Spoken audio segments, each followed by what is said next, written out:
मतदान केंद्रावर कमीत कमी 2 व जास्तीत जास्त 4 EVM म्हणजेच इलेक्ट्रॉनिक वोटिंग मशीन असतील. तुम्हाला मतदान एकूण 4 म्हणजेच अ जागा, ब जागा, क जागा व ड जागेसाठी करणे आवश्यकच आहे.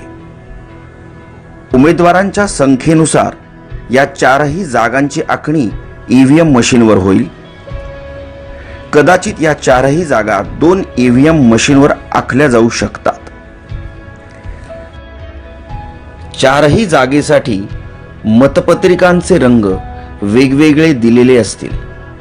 अ जागेसाठी पांढरा रंग, ब जागेसाठी फिका गुलाबी रंग, क जागेसाठी फिका पिवळा रंग व ड जागेसाठी फिका निळा रंग असेल. प्रत्येक मशीनवर उमेदवाराचे नाव व त्याचे निवडणूक चिन्ह असेल. अ जागेखालील योग्य उमेदवारासमोरील बटन दाबा, लाल लाईट लागेल. याचा अर्थ अ जागेसाठी मतदान प्रक्रिया पूर्ण झाली. ब जागेसाठी हीच पद्धत वापरा. क जागेसाठी हीच पद्धत वापरा. ड जागेसाठी हीच पद्धत वापरा.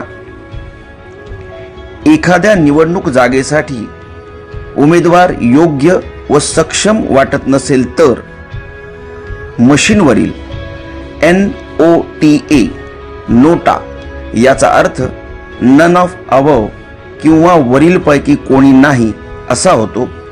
ते बटन दाबू शकता.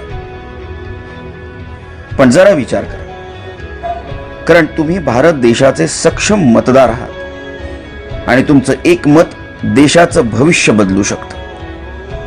तेव्हा योग्य उमेदवार निवडायचा प्रयत्न करा.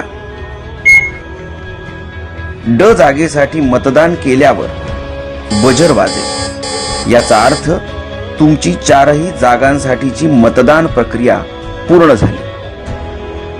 धन्यवाद. तुमचं मत हीच तुमची ताकद.